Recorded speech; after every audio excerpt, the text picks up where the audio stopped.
शक्ति से ही पूर्ण है, शक्ति के वो सिंदूर है, गौरी के गौरव के लिए जो हो रहे अब दूर है।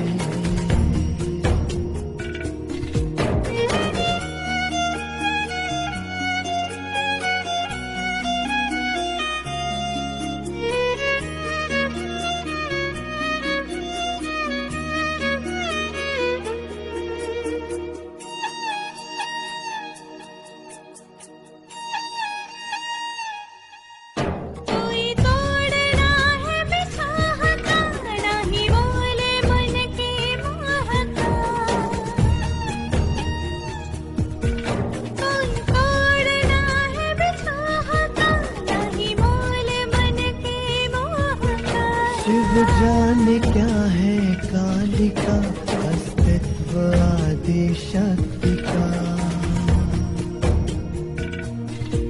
विचलित करे ना भावना, नहीं दे सके कोई सांत्वना, नियति है बंधन से परे, जो रच दिया सो वो करे।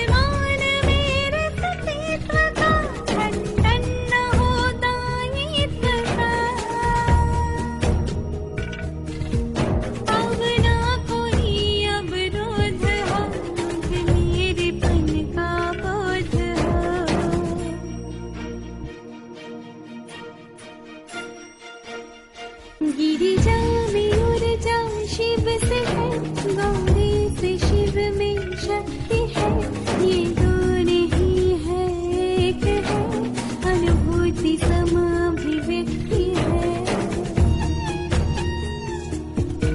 हर श्वास शिव के नाम है, यह प्रेम भी अविराम है, शिव धैर्य तो संयम शिवा, नयन जो शिव दृष्टि शिवा।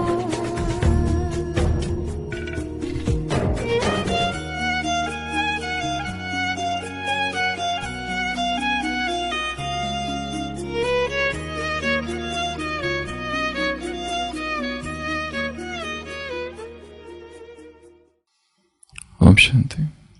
बाप दादा को टीचर्स से बहुत बहुत बहुत प्यार है, क्योंकि बाप दादा को टीचर्स से बहुत बहुत बहुत प्यार है, क्योंकि टीचर्स बाप समान ड्यूटी पर है।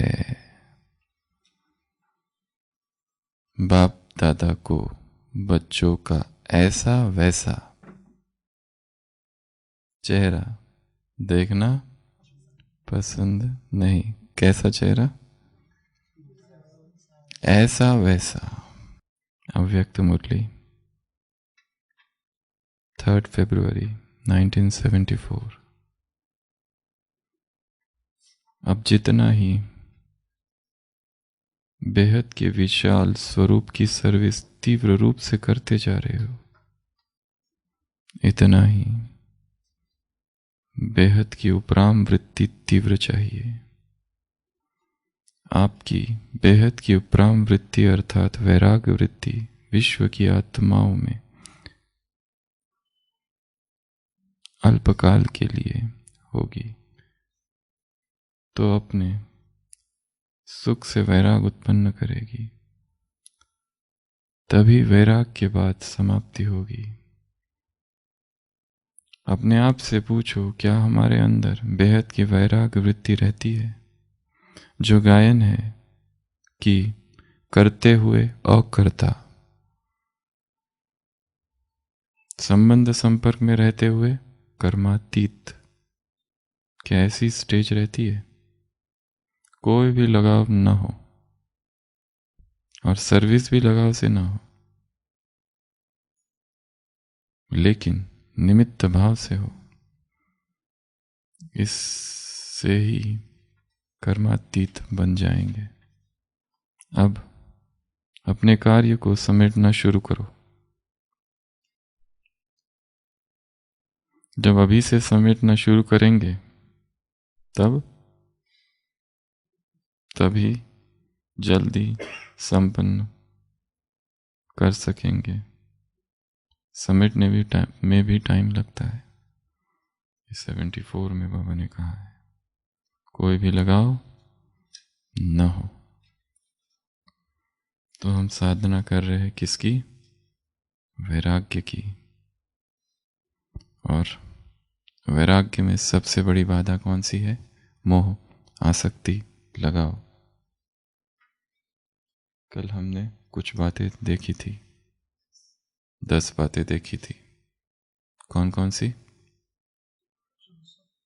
प्रशंसा से लगाव ना हो। दूसरा एनिमल्स। तीसरा एंटिक्स, पुरानी वस्तुओं से। चौथा भक्ति। पांचवा शरीर। छठवा कंफर्ट, सुविधाएं। ये सुविधाएं साधना को बढ़ाती है या कम करती है? और कार्ड्स में आसक्ति और कोम और डेकोरेशन और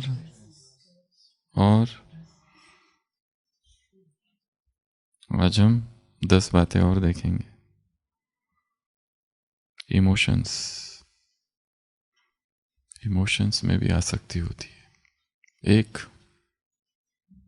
विशेष फीलिंग या इमोशन जो सुख पहुंचाता है, उसमें आसक्ति हो जाती है। बार बार उसको मन में ही दोहराते हैं। जो अतीत के सुख भोगे हैं, उसी स्मृति को बार बार हम लाते हैं, रिपीट करते, दोहराते हैं। वो पक्की हो जाती है, आसक्ति का रूप धारण करती है। कल की मुरली में 7 होमवर्क दिए बाबा ने। पहला, खुशी गायब क्यों होती है, लिस्ट निकालो। दूसरा, चेहरा मुरझाता क्यों है, लिस्ट निकालो। तीसरा, कमजोरी खत्म क्यों नहीं हो रही है, सोचो, हटाओ, छोड़कर जाओ इसी हॉल में। चौथा, बीती सो बीती क्यों नहीं हो रहा है, सोचो। पांचवा, स्मृति विलुप्त क्यों हो जाती है, क्यों कमजोर हो जाती है। डबल विदेशियों से मुलाकात। क्या करो रात को और अमृत वेला, कुछ करो। क्या करो रात में? इमर्ज करो, उमंग को इमर्ज करो। क्यों मर्ज हो गया, उसको फिर से इमर्ज करो। अमृत वेले भी वही काम करो, ताकि जो संकल्प है, जो निर्णय है, जो प्रतिज्ञा की है, जो प्रॉमिस किया है। कौन सा प्रॉमिस? हिम्मत है। रहेंगे खुश, दूसरों को करेंगे खुश, रहेंगे खुशी बांटेंगे। खुशी है तो सब कुछ है। खुशी की कमाल, खुशी की संपन्नता, खुशी की चमक, खुशी की झलक, खुशी की भरपूरता, खुशी की खुराक। खुश है तो सब कुछ है, खुशी है तो सब कुछ है। अगला, टीचर्स क्या है? हर समय ड्यूटी पर है। और जब कोई ड्यूटी पर होता है तो सोता है क्या? आलस आता है क्या? ड्यूटी अर्थात अलर्ट, सदैव। जैसे कोई आर्मी वाला है, मिलिट्री वाला है, कैंप लगा के सोए हुए है। अचानक आवाज, सबसे पहले हाथ कहां जाता है? शस्त्र पर। बाद में देखेंगे कोई है या नहीं है, आंख भी बाद में खोलेंगे। आहट हुई कि हाथ कौन है, नींद में भी जागे हुए हैं, वो अलर्टनेस। तो बाप दादा को, टीचर्स से बहुत बहुत बहुत प्यार है, क्योंकि टीचर्स बाप समान ड्यूटी पर है। तो बाबा ने काम दिया है, सदा क्या रहो ड्यूटी पर। और सातवां निर्विघ्न, सेंटर निर्विघ्न, टीचर निर्विघ्न, सेवाधारी निर्विघ्न, कुमार निर्विघ्न, कुमारियां निर्विघ्न, माताएं निर्विघ्न, अधर कुमार निर्विघ्न, कन्याएं निर्विघ्न, सभी निर्विघ्न हो जाए। ऐसा लेटर अब तक नहीं आया। सारी मुरली की कसर बाबा ने एक शब्द में निकाल दी। तुम ये हो, तुम वो हो, तुम ऐसा हो, तुम वैसा हो, तुम ये भी हो, तुम वो भी हो, तुम ऐसा भी करते हो, तुम वैसा भी करते हो, लेकिन लेकिन लेकिन dash dash dash, but and but and but and but, लेकिन लेकिन लेकिन। तो काम क्या दिया है? सदा खुश। काम क्या दिया है? खुशी गायब क्यों होती है? खुश रहना बहुत बड़ा पुरुषार्थ, तपस्या है। इससे बड़ा कोई पुरुषार्थ ही नहीं है। क्योंकि यहां जो भी चीजें हो रही है उन सब का लक्ष्य क्या है? हमारी खुशी का अपहरण। तो और यहां हम साधना कर रहे हैं वैराग की। अगर लगाव हो गया, खुशी गायब, अटैचमेंट हो गई तो चेहरा मुरझा जाएगा। फिर बीती सो बीती नहीं रहेगी। पुरानी बातें याद करने में रस आएगा, अच्छा लगेगा। और वही बातें रात को सोते समय और अमृत वेला याद आएगी और उसमें आसक्ति बढ़ेगी। निर्विघ्न नहीं होगा सेंटर। हम ड्यूटी पर नहीं रहेंगे। ड्यूटी पर होते हुए भी दिवा स्वप्न की अवस्था, डे ड्रीमिंग, खोए हुए किन्हीं ख्यालों में, किसी यादों में। तो 84 प्रकार की अटैचमेंट्स में से 10 अटैचमेंट कल देखी थी, आज 10 देखेंगे। तो एक है इमोशंस। योगी अर्थात वो जिसने अपने इमोशंस को कंट्रोल किया है। Emotional control, emotional question. बाकी तो परिस्थितियां नहीं है तब स्थिर रहते, पर जैसी परिस्थितियां आ गई इमोशंस पर कंट्रोल नहीं रहता। कल कहा ना, क्रोध के बारे में भी कहा ना कल कुछ। इमोशंस, इमोशनल कंट्रोल, अपने ही इमोशंस को स्टडी करना। क्रोध आया तो उसका दमन नहीं, आने दो। क्यों आया, किस वजह से आया? जरूर भीतर कोई इच्छा है जो अतृप्त रह गई, कुछ तो है। हर चीज के कारण तक पहुंचना है। जब तक कारण तक नहीं पहुंचेंगे तब तक वो बेचैन ही रहेगी। इमोशंस हमें बांधे रखते हैं और जब इमोशंस आते हैं तब ज्ञान सब उड़ जाता है, कहाँ चला जाता है पता ही नहीं चलता है। भावना ही भावना है, भाव ही भाव। कोई भी इमोशन हमें बांधे ना। इंडिपेंडेंस। दूसरा फैशन, उसकी कल भी हमने चर्चा की थी। 5 बातों में से एक बात बताना उसमें थी, वो भूल गए, जो इस्लाम में है। बहनों के लिए केवल चेहरा, कई कहते हैं केवल आंखें, हाथ और पैर, बस इतना ही खुला हो, बाकी सब कवर्ड।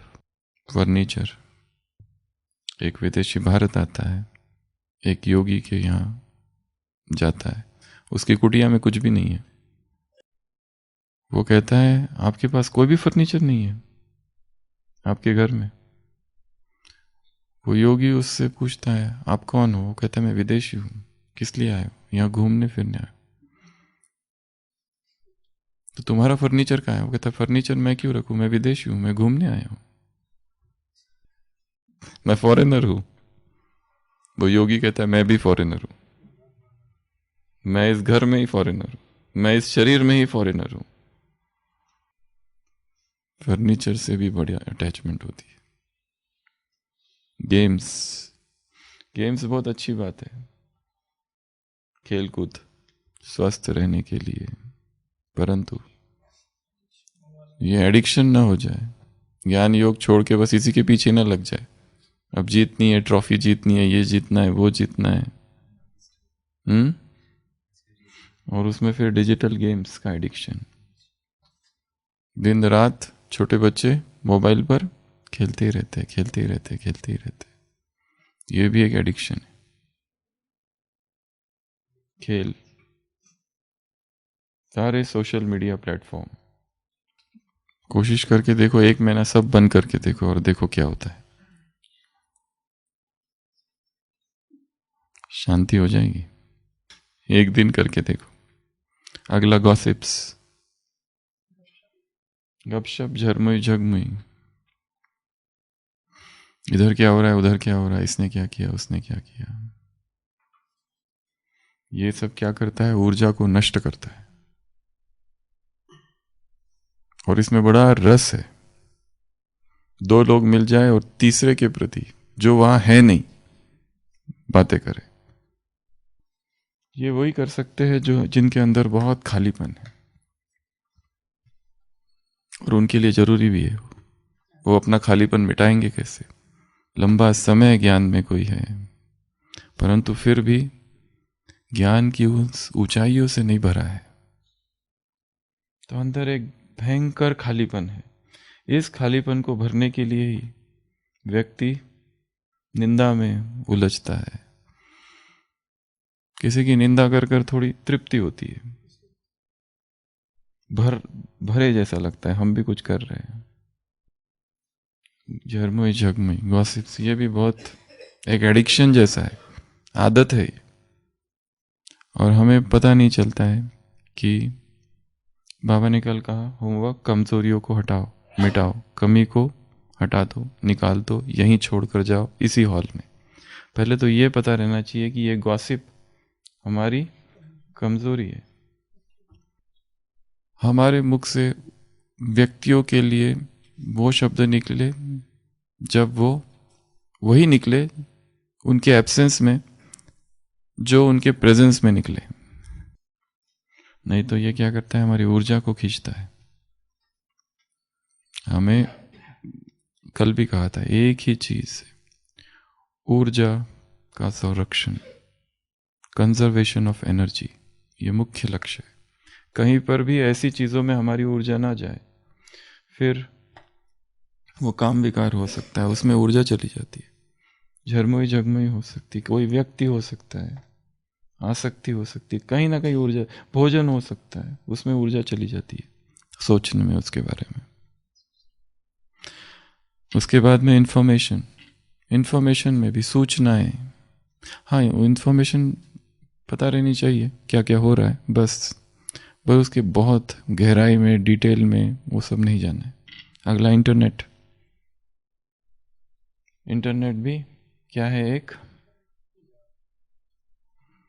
दोनों है, वो दुधारी तलवार।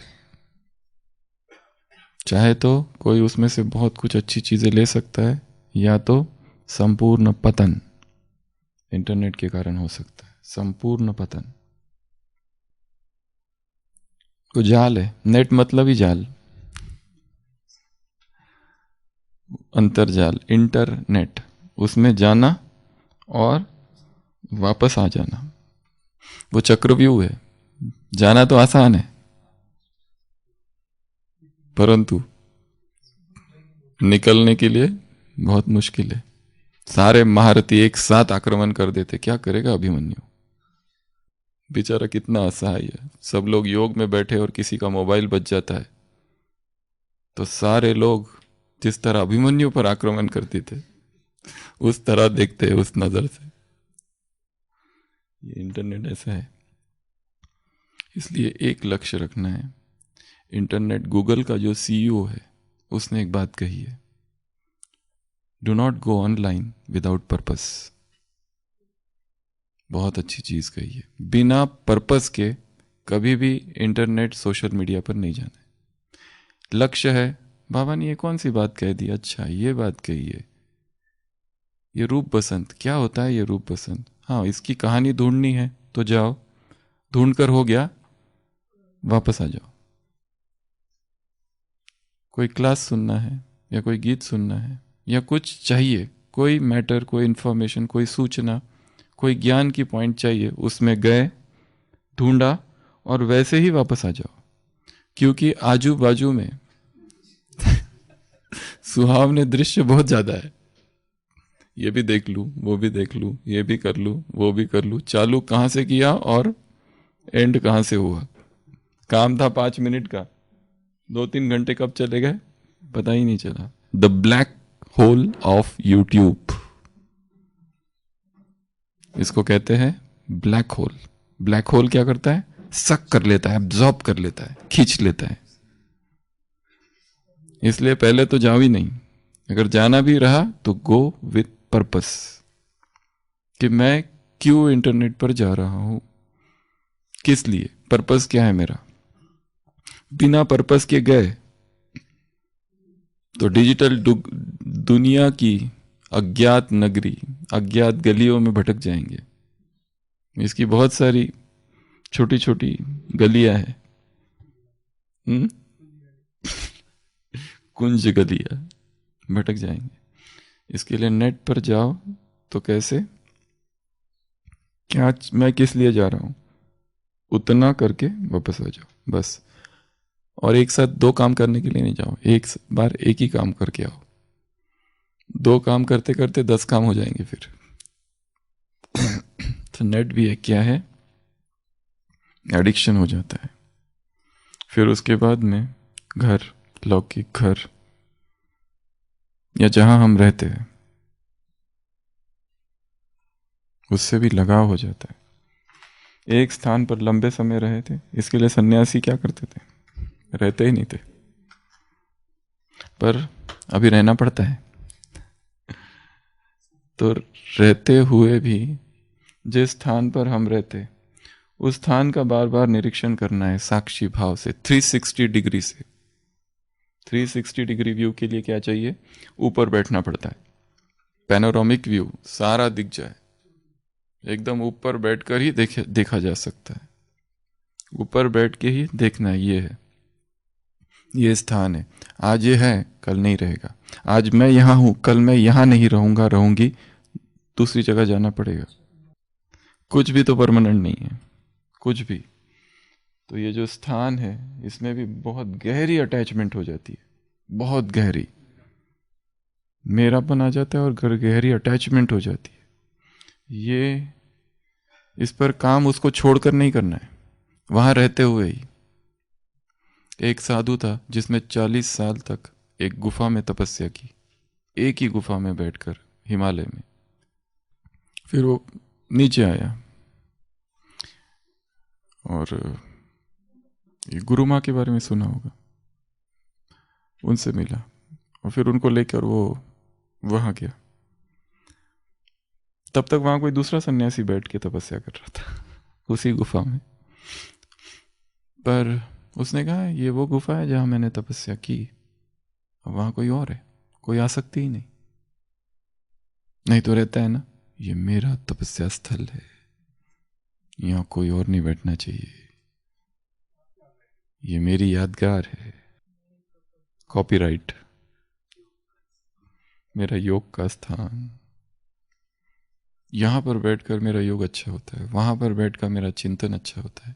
कोई भी स्थान हमें बांधे नहीं, कोई भी स्थान, हर स्थान पर बैठकर योग का अभ्यास, और हर स्थान और हर परिस्थिति और हर समय में कहीं पर भी योग किया जा सकता है। नहीं किया है और परिस्थितियां तो आती है, तो उसको योग में कन्वर्ट कर देना है। तो इन्फॉर्मेशन के बारे में बताएं, नहीं ना, इन्फॉर्मेशन भी एक आसक्ति, इन्फॉर्मेशन, सूचनाएं। Too much information causes peacelessness, कहीं पर स्लोगन लिखा था, ढेर सारी सूचनाएं, यहाँ ये हो रहा है। इसलिए पहले का जगत क्यों सुखी था, पता ही नहीं चलता था यहां से वहां क्या हो रहा है, उस राज्य में क्या हो रहा है, कुछ भी पता नहीं चलता था। अभी विश्वग्राम बन गया है, एक ग्लोबल विलेज, वहां की न्यूज यहाँ, वहां से लोगों से भी पहले हमें पता चलती है। मधुबन में क्या हो रहा है ये बाहर वालों को हमसे पहले पता चल जाता है। इसकी वजह से too much information causes peacelessness. तो इंफॉर्मेशन के प्रति आसक्ति, इंटरनेट के प्रति आसक्ति, घर के प्रति आसक्ति, गॉसिप के प्रति आसक्ति, गेम्स के प्रति आसक्ति, फर्नीचर, फैशन, इमोशंस, नौवा जोक्स। कई लोगों की आदत ही बन गई है, जोक्स ही भेजते रहते दिन रात, फॉरवर्ड करते ही रहते कुछ कुछ, उसी की वो भी एक आसक्ति है। और आज जो विशेष हम चर्चा कर रहे थे, ये तो साइड सीन सबसे गहरी जो आसक्ति हो गई है वो किस में हो गई है? भोजन में। बाबा मुरलियों में कहते हैं ये पुराना घर है, नया घर बन रहा है। ये पुराना घर है, तुम्हारी आसक्ति किस में होनी चाहिए? नए घर में होनी चाहिए। पुराने घर के प्रति वैराग होनी चाहिए। ये बातें बाबा कह रहे हैं संसार के लिए, पर यही बातें लागू होती है किसके लिए? शरीर के लिए। ये शरीर भी क्या है? एक घर है। भोजन के 13 नियम है, अर्थात इस घर के 13 नियम। पहला नियम घर का, 2 चीजें होती है घर में, एक होता है कंस्ट्रक्शन, एक होता है सफाई।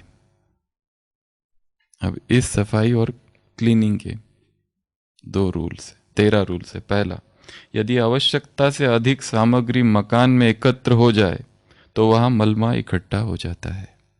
ये पहला रूल।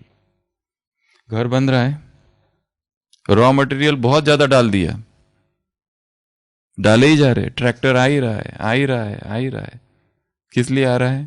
ताकि घर का कंस्ट्रक्शन हो। तो एक्स्ट्रा मटेरियल डाला तो वहां क्या हो जाएगा? मलमा इकट्ठा हो जाएगा। अपने सामने एक घर को लाओ जहां पे कंस्ट्रक्शन हो रहा है। ये 13 की 13 बातें घर से संबंधित है। तो ट्रैक्टर से सामान आ ही रहा है, आ ही रहा है, आ ही रहा है, तो क्या हो जाएगा? वहां मलमा इकट्ठा हो जाएगा। आवश्यकता से अधिक भोजन यदि शरीर में पहुंचता है तो मल एकत्र हो जाता है। तो सबसे पहला, एक्स्ट्रा मटेरियल जितना आवश्यकता है उतना ही मटेरियल वहां तक पहुंचाना है। थोड़ा भी एक्स्ट्रा दिया तो क्या होगा? कचरा इकट्ठा होगा, और जहां कचरा इकट्ठा है वहां क्या होगा? सभी बीमारियां आएगी। क्या वास्तव में हमें उतनी आवश्यकता है जितना हम डाल रहे? धीरे धीरे पता चलेगा कि बिल्कुल नहीं। Food is the cause of diseases. धीरे धीरे यह सत्य उद्घाटन होगा कि भोजन ही हमारी बीमारियों का कारण है। यह पहला रूल। दूसरा, मकान में अधिक सामग्री के कारण एकत्र मलबे को कम करने का उचित उपाय यही हो सकता है कि जब तक कारीगर पहली वाली सामग्री की खपत न कर ले तब तक आगे और सामग्री न पहुंचाई जाए। दूसरा नियम, जब तक जो अवेलेबल सामग्री है, सीमेंट है, सब कुछ है, पहले उसको पूरा करो, उसके बाद में नई सामग्री आए। वैसे ही शरीर में यदि मल का संचय हो जाए तो उसे हटाने का उचित एवं सरल साधन यही है कि जब तक जीवनी शक्ति मल को हटा न ले तब तक शरीर में आगे और भोजन न पहुंचाया जाए। अभी अभी नाश्ता किया, अभी 4 घंटे 6 घंटे ही नहीं हुए, फिर लंच डाल दिया, अभी वो पचा ही नहीं है, और फिर शाम को योग में भारीपन, नींद, अमृत वेले अलार्म का सहारा लेना पड़ता है, फिर भी नींद नहीं खुलती। सहज नींद खुल जाए, शरीर में इतनी जीवनी शक्ति हो, यदि आलस आता है सुबह सुबह, एक बार उठो, देखो 2 बजा, टू अर्ली, सो गए, फिर देखा 3:15, नहीं अभी टाइम है थोड़ा, फिर देखा 3:30, थोड़ी देर और, फिर देखा 4:30, फिर भागो भागो और योग में, पर दूसरों को पता ना चले कि हम लेट आए हैं, इसलिए धीरे धीरे चलना। योग युक्त, ताकि किसी को लगे यहीं कहीं बैठे होंगे इससे पहले भी, ये ना पता चले कि कमरे से आ रहे। ब्राह्मण बहुत बुद्धिमान है। तो दूसरा नियम, जब तक जो सामग्री है वो यूज ना हो जाए तब तक नई नहीं लानी है। तीसरा, मकान के निर्माण के बाद बचे हुए फालतू कचरे की सफाई मकान को व्यवस्थित करने के लिए आवश्यक है। मकान बन गया, अब बहुत सारी चीजें बची हुई है, उसका क्या करेंगे? उसको हटाना पड़ेगा वहां से। वैसे ही शरीर में यदि मल का शरीर के निर्माण में भोजन से आवश्यक रस लेने के पश्चात जो मल बच जाता है उसकी सफाई अति आवश्यक है। इसके लिए जो डाल रहे, डालना इंपॉर्टेंट नहीं है, निकालना ज्यादा इंपॉर्टेंट है। Health is less about what you eat, it's more about what you eliminate. जो निकालते, जो निष्कासन किया जा रहा है उसका हेल्थ से ज्यादा संबंध है। पर लोग क्या पूछते हैं ज्यादा? क्या खाऊं, कौन सा फल खाऊं, सुपर फूड, ये खाऊं कि वो खाऊं, क्या खाना चाहिए, ये बीमारी है क्या खाऊं, वो बीमारी है क्या खाऊं। खाने का पूछते, क्या खाने का? सब खाओ मेरा डैश डैश छोड़कर। तो तीसरा है सफाई। जो बच गया है सामग्री उसको एलिमिनेट। ये एलिमिनेशन प्रोसेस बहुत ज्यादा जरूरी है। उस दिन भी हमने देखा था, 9 दिन की सीरीज चली थी आहार पर और 7 दिन का था रॉ चैलेंज। आशा है सबने किया होगा। 7 days रॉ चैलेंज। एलिमिनेशन कैसे करेंगे? एलिमिनेशन की 2 मेथड्स, एक तो फास्टिंग, दूसरा एनिमा। स्टमक क्लीन जब तक नहीं तब तक योग भी नहीं, भारीपन रहेगा। ये तीसरा। चौथा, कारीगर एक ही समय में एक ही काम ठीक से कर सकते हैं, या तो मकान का निर्माण का काम या सफाई का काम। दोनों काम एक ही समय में नहीं कर सकते। इधर दीवार है, इसको तोड़ फोड़ कर रहे हैं, कचरा तो गिरेगा, साथ साथ सफाई भी। एक साथ नहीं, पहले वो पूरा कर लो, फिर जो भी सफाई है बाद में। शरीर में जीवनी शक्ति एक समय में एक ही काम कर सकती है, प्राप्त भोजन का पाचन या पाचन के बाद एकत्र मल की सफाई। दोनों ही काम एक समय पर नहीं होते। इसलिए एक बार अंदर डाल दिया, अब वेट करो, रुक जाओ 7-8 घंटे, ना खाना न पीना। पाचन का कार्य चालू हो चुका है, अब फिर से तुरंत डाल दिया, पानी डाल दिया, टोली डाल दी, भेल डाल दी, सैंडविच डाल दिया, बिस्किट डाल दिया, चाय डाल दी, कॉफी डाल दी, और कोई कोई कोल्ड ड्रिंक्स, क्या मुरमुरे, कुरकुरे डालना चालू ही रहता है। हम गाय की तरह हो गए, निरंतर कुछ ना कुछ चबाते ही रहते, चबाते ही रहते, चबाते ही रहते। योगी अर्थात मुंह बंद। जिसने रसों को जीता उसने विश्व को जीता, ऐसा भागवत में लिखा है। और जब पाचन हो रहा है, जब मन में यह संकल्प आए कि खाना खाऊं कि नहीं खाऊं, तब एक ही निर्णय लो, नहीं। जब ये आए कि पेट साफ करना है अभी कि थोड़ा पोस्टपोन किया जाए, तब पोस्टपोन नहीं करना है। ये 2 नियम है। कितने हो गए? 4। 5वां, कारीगर को भवन निर्माण के कार्य में फुर्सत ना देने से यदि फालतू कचरा एकत्र होता चला जाएगा तो उसकी सफाई नहीं हो सकेगी।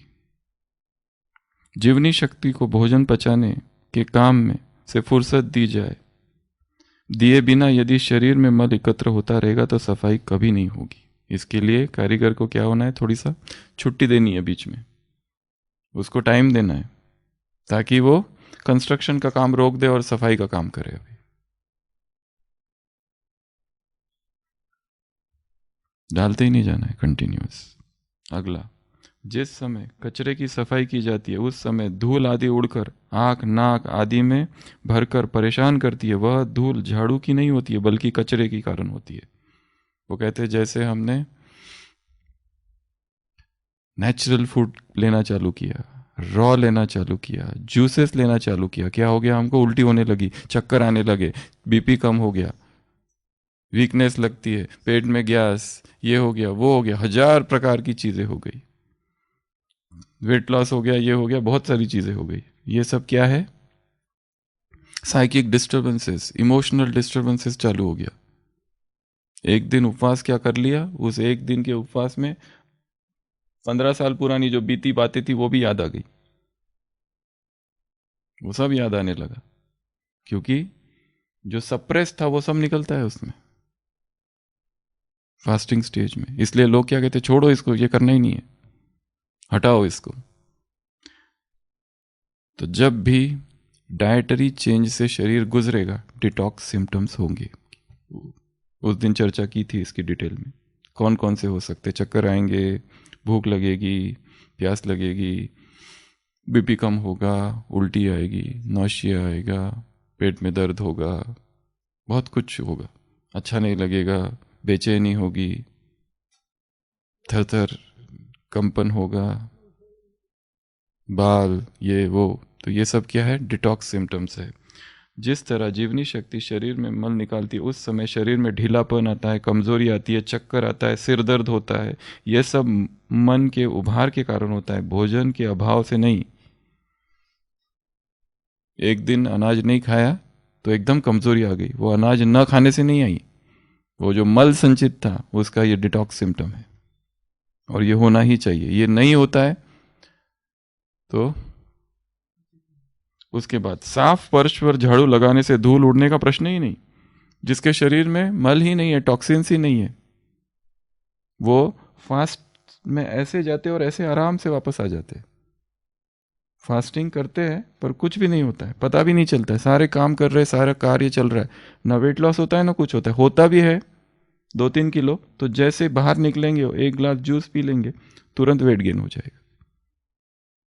That is the sign of pure clean body,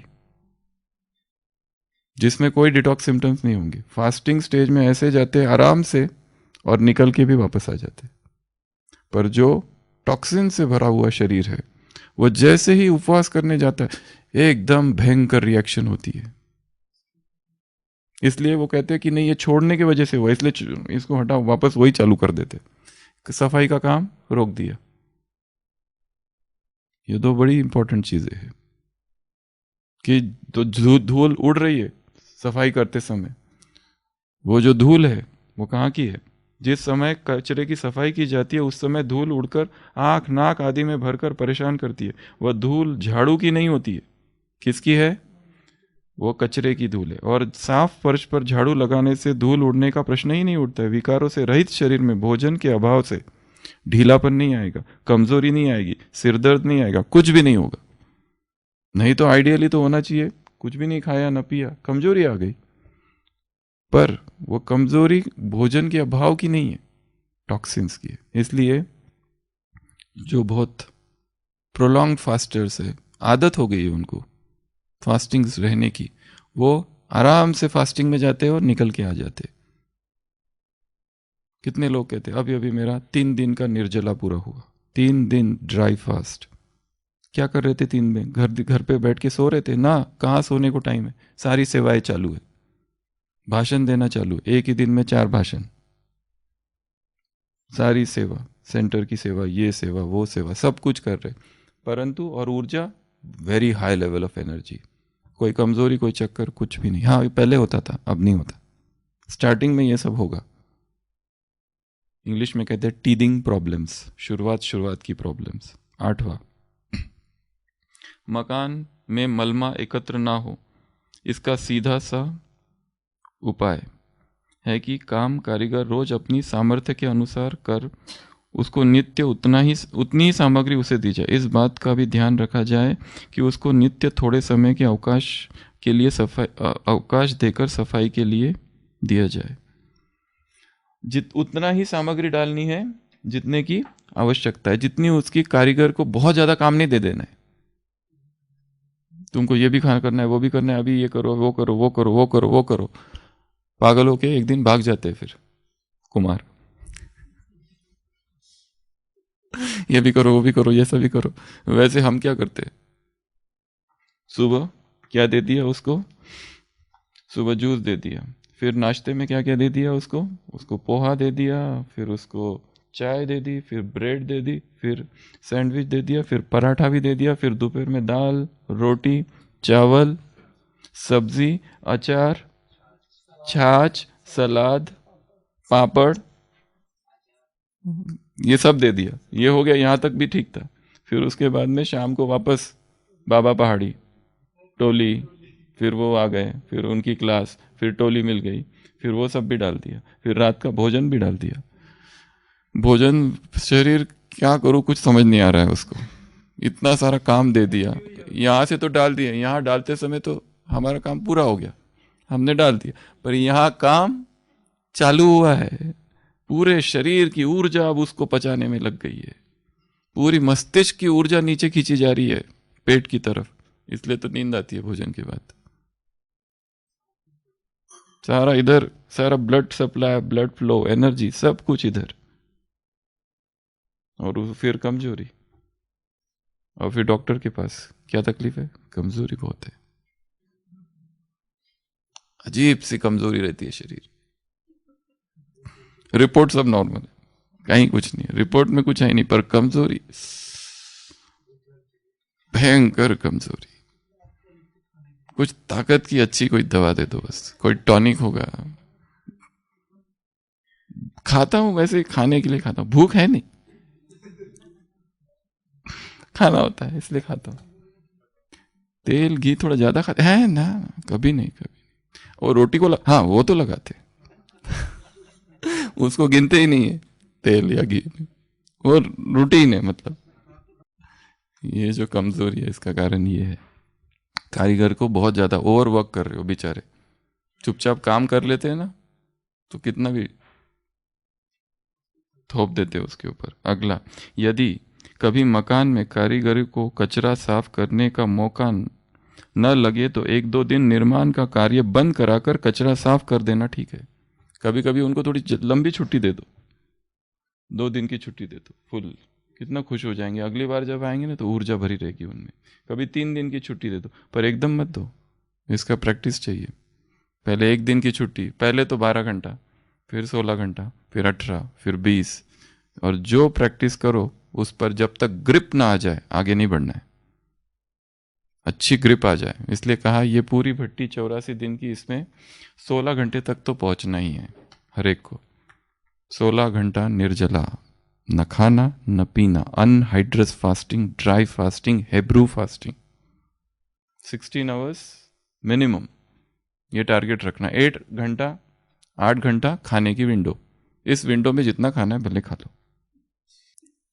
पहले वो तो करो, कम से कम ये तो हो जाए। भले अभी ये मत रखो क्या खाना है, इसके ज्यादा ध्यान नहीं रखो, जो खाना है पहले इस पे मास्टरी करो। टाइम पर 16 घंटे निर्जल होना चाहिए, भले इसमें आपको जो खाना है खा लो।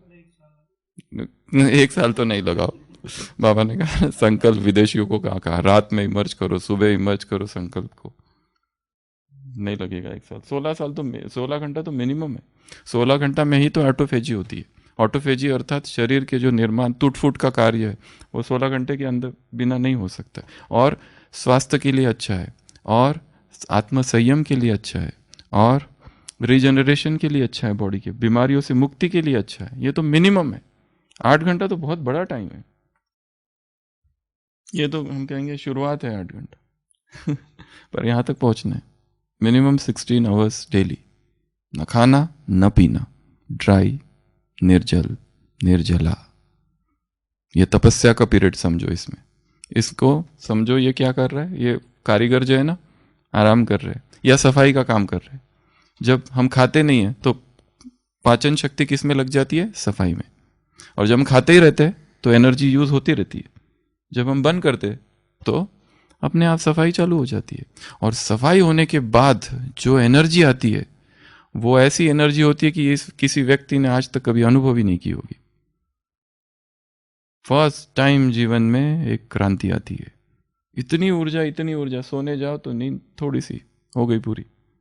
अलार्म बाद में बजता है 15 मिनट के बाद, हम उठते पहले हैं, क्योंकि शरीर में कहीं पर भी कोई भी रुकाव, ब्लॉक, अवरोध नहीं है। जीवनी शक्ति बह रही है सारे चक्रों से, सारी नाड़ियों से, ऊर्जा ही ऊर्जा। अगला, मकान बनाने के लिए वस्तुओं का चयन करते समय एक अनुपात का ध्यान रखना चाहिए, परसेंटेज। उसी तरह शरीर के निर्माण हेतु विभिन्न प्रकार के भोजन की मात्रा, ऐसा नहीं कि ये पसंद है तो बहुत ज्यादा खा लिया। मात्रा, कितनी मात्रा में हम खा रहे। जो चीज पसंद है वो बहुत ज्यादा खा लिया और जो पसंद नहीं वो थोड़ी सी। इसको योगी नहीं कहते। योगी अर्थात समरस, एक रस।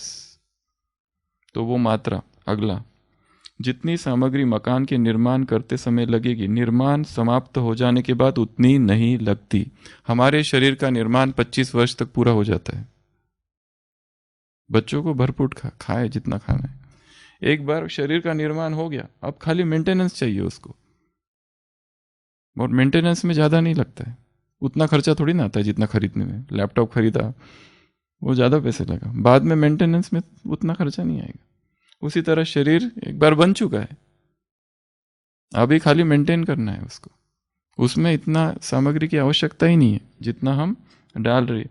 शरीर बन चुकने अर्थात पूरी ऊंचाई तक पहुंचने के बाद भोजन की उतनी आवश्यकता नहीं रहती जितनी कि निर्माण कार्य में जब शरीर बढ़ रहा होता है।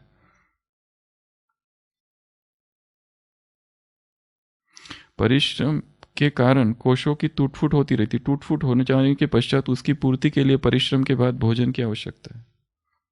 और जो जिनका तो काम ही बहुत कम है, खाना पीना बैठना सोना, वो फिजिकल काम बहुत कम है, हार्ड वर्क बहुत कम है, उन्हें तो और भी ज्यादा आवश्यकता नहीं है। हाँ, जो मजदूर हैं, जो काम करते हैं, उनके लिए वो सब बातें हैं कि अच्छा खाओ।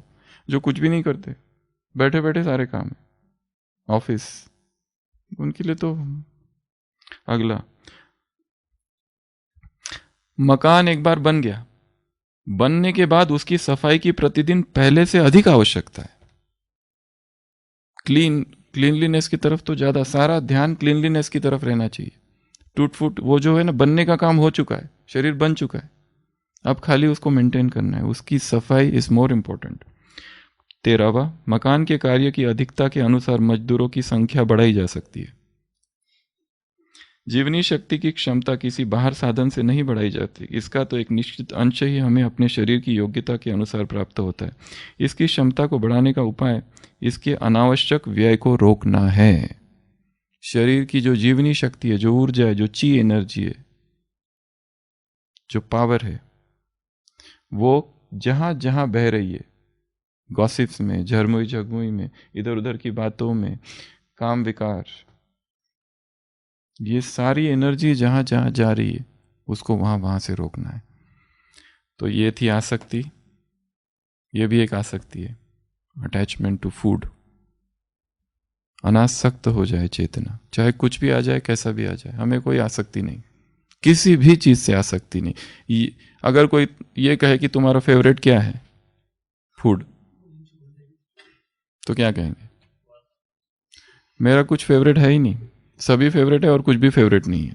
ऐसा कोई एक चीज फेवरेट है ही नहीं कि ये मुझे बहुत अच्छी लगती है, ये मुझे अच्छा नहीं लगता। ये सब कहना भी क्या है? ये यहाँ की वो चीज ना मुझे बहुत पसंद है, वहां की वो चीज मुझे बहुत पसंद है। कहीं पे भी शहर में जाते, हमने सुना है यहाँ का ये बहुत अच्छा है, फिर वो वहां का वो खाओ। 56 प्रकार के भोग रखे हो, योगी ऐसे गुजर जाए जैसे कुछ है ही नहीं। आंखें आबू रोट की रबड़ी, यहाँ का वो, वहां का वो। तो योगी की आंखें कहीं पर भी नहीं डूबती। वो इसलिए खा रहा है ताकि वो अपने शरीर को जीवित रख सके, सेवा हो सके, तंदुरुस्त रख सके, स्वस्थ रख सके, शरीर बीमार ना पड़ जाए। क्योंकि शरीर जब बीमार पड़ता है तो पुरुषार्थ का क्या होता है हाल? अमृत वेला हो जाता है क्या? पहले तो बीमार पड़ गए, दवाइयाँ, ये वो, कमजोरी, इच्छा नहीं होती। एक्सरसाइज, अगर शरीर में कहीं पर भी दर्द हो तो एक्सरसाइज करने का मन नहीं करता है। उंगली में दर्द है, एक उंगली में, पर एक्सरसाइज करने को इच्छा ही नहीं होती है। शरीर में कहीं पर भी दर्द होगा तो एक्सरसाइज 0 हो जाती है। शरीर में कहीं भी दर्द होगा तो मन उदास हो जाता है। बीमार हुए, एडमिट अगर हो गए तो डिपेंडेंसी आ जाती है। सब पूरा ज्ञान योग की जो दिनचर्या है वो तहस नहस हो जाती है, चरमरा जाता है पूरा पुल ज्ञान योग का। इसलिए योगियों को शरीर बहुत इंपॉर्टेंट है। ये साधन है तपस्या का, इसे स्वस्थ रखना, सफाई पर ज्यादा ध्यान देना है, ना कि निर्माण पर। निर्माण हो चुका है ऑलरेडी, अब उसे बहुत कम चीजों की आवश्यकता है। मेंटेनेंस मोर, क्लीनलीनेस मोर, कंस्ट्रक्शन लेस। अगर कंस्ट्रक्ट हुई बिल्डिंग पे फिर डालते जाओगे तो बीमारी आएगी, मोटापा आएगा, ये 2 चीजें आएगी। कई लोग बीमार नहीं है पर मोटे हैं, और जिनका वजन ज्यादा रहता है उनमें एक अजीब सी उदासी रहती है, एक शरीर में भारीपन रहता है, सुस्ती रहती है, भारीपन रहता है। अगर ना भी हो तो उदासी तो जरूर रहती है, एक अज्ञात सा डिप्रेशन रहता है, कुछ वो फुर्ती नहीं रहती है करने की। इसके लिए योगी अर्थात पतले दुबले ही ठीक है, चुस्त फुर्त उड़ने वाले। अच्छा, ओम शांति।